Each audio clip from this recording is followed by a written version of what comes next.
যাদের গায়ের রং ফর্সা তারা এখন বিভিন্ন ধরনের রং ফর্সাকারী ক্রিমের বিজনেস শুরু করেছে। যারা দেখতে একটু সুন্দর তারা হচ্ছে কাপড়ের বিজনেস শুরু করেছে। আবার যারা একটু স্লিম তারা কিভাবে ওয়েট গেইন করবে সেই ধরনের প্রোডাক্ট সেল করছে। আবার যারা একটু ওয়েট আছে তারা কিভাবে স্লিম হবে ওই ধরনের প্রোডাক্ট সেল করছে। মানে ফেসবুকে এখন খুব ট্রেন্ড এগুলোর। মানে যার যেটা আছে সে হচ্ছে তার বিপরীত, অথবা যার যেটা আছে সেটার সাথে আরও কীভাবে ভালো করা যায় এই ধরনের বিজনেসে একদম রমরমা। তারা হচ্ছে তাদের পেজ তো খুব ভালো ভিডিও আপলোড করে ডলার ইনকাম করছে, এই পাশাপাশি হচ্ছে বিজনেসও শুরু করছে। তা আমি ভাবতেছি যে আমরা মাঝামাঝি যারা আছি আমরা কি করব। যাই হোক, ওদের মতো হয়তো বা ওই ধরনের বিজনেস কখনো করা হবে কিনা জানি না, বা করার সুযোগ আসবে কিনা। আপাতত হচ্ছে সকালবেলা রেডি হয়ে চলে যাচ্ছি, কারণ একটা জব যেহেতু করি ওখানে তো কিছু দায়িত্ব থাকে। তো আমার একটা ট্রেনিং ছিল হেড অফিসে, ওই ট্রেনিংয়ের জন্য খুব সকাল সকাল উঠে রেডি হয়েছি, কারণ ট্রেনিং টাইম হচ্ছে 9টা 15। আমার বাসা থেকে যেতে তো 45 মিনিট 1 ঘন্টার কাছাকাছি লেগে যায়। এই জন্য হচ্ছে আমি একটু আর্লি রওনা দিব বাসা থেকে। আর আজকে কিন্তু বৃষ্টি, মানে গতকাল রাত থেকে হচ্ছে ননস্টপ বৃষ্টি, জানি না বাহিরে বের হলে কি হবে আশেপাশের অবস্থা।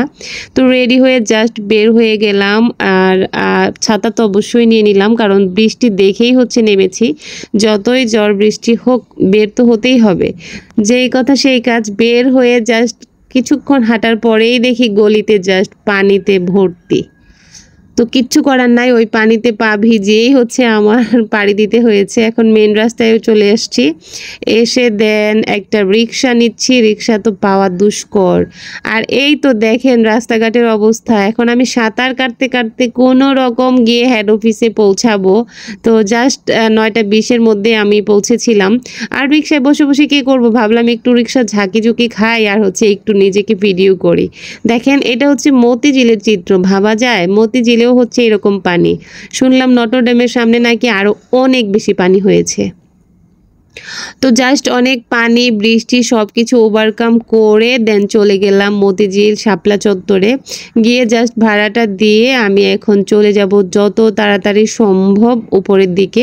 তো এই তো এন্ট্রি নিয়ে নিলাম, আর যাওয়ার আগে অবশ্যই তো আমার এখানে সিগনেচার করতে হবে, তাই একটা সিগনেচার করে দিলাম। আমার যে কোড খুঁজে দেন সিগনেচার করে ভিতরে চলে যাই। গিয়ে দেখি কি অবস্থা, কয়জন আসছে। অলমোস্ট 90 জন আসার কথা, কেবল মাত্র কয়েকজন আসছে, কারণ জাস্ট টাইমে আসার লোক আজকে খুব কমই হবে।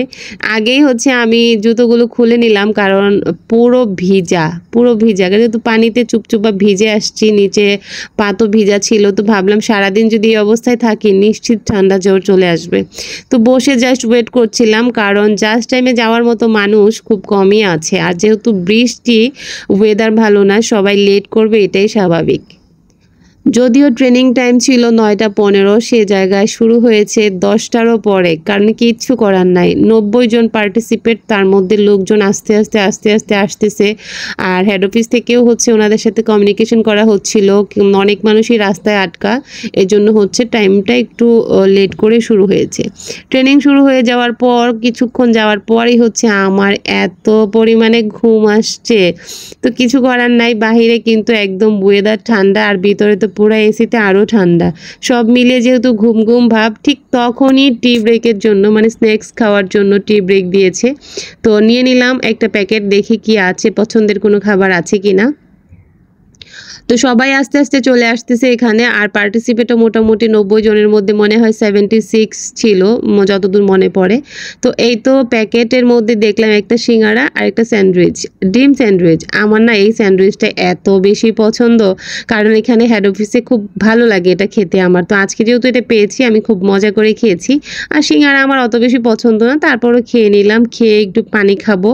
আর যেহেতু প্রচুর ঘুম ছিল চোখে, চা তো একটা খেতেই হবে, তাই একদম চমলক্ষ করে একটা চা খেলাম। চাটা খুব ফিল নিয়ে খাচ্ছি। নর্মালি সবাই কিন্তু তাড়াহুড়া করে খেলেও আমার চা খাওয়ার ব্যাপারে অনেক টাইম লাগে। তো সবাই অলমোস্ট ট্রেনিং সেন্টারে আবার চলেও গিয়েছে, কিন্তু আমি একা বসে বসে চাটা শেষ করছিলাম। আমার খাবারই একটু লেট হয়। এই যে দেখেন সবাই খেয়ে দিয়ে চলে গেছে, কিন্তু আমারটা এখনও শেষ হয়নি। সবসময় সবার সাথে চা খেতে গেলে ব্যাপারটা এমনই হয়, আমার ব্যাপারে অনেক লেট হয়। তো লাস্ট পর্যায়ে জাস্ট ধৈর্য সহকারে ট্রেনিংটা করলাম লাঞ্চ পর্যন্ত। আর পাশেই ছিল মিষ্টি নাহার আপু, কিউট একদম। তো ট্রেনিংটা শেষ করে জাস্ট ধৈর্য সহকারে তারপর বের হয়ে গেলাম লাঞ্চ টাইমে। এই তো লাঞ্চ নিয়ে নিলাম, হেভি খাই-দাই ছিল। আমি আর এখানে লাঞ্চ করিনি, উপরে তো ক্যান্টিন ছিল। আমি চলে যাব ব্রাঞ্চে গিয়ে লাঞ্চ করব। তো এই তো বের হয়ে গেলাম। আজকে হলো হাফ ডে ট্রেনিং ছিল, বেশিরভাগই হচ্ছে ফুল ডে থাকে, আজকে ছিল হাফ ডে। ভিডিওটা কার কাছে কেমন লেগেছে অবশ্যই কমেন্ট করে জানাবেন। আর যদি ভালো লাগে অবশ্যই কিন্তু পেজ ফলো করতে ভুলবেন না। পেজে ফলো থাকলে রেগুলার ভিডিওগুলো আপলোড করার সাথে সাথেই পেয়ে যাবেন। আল্লাহ হাফেজ।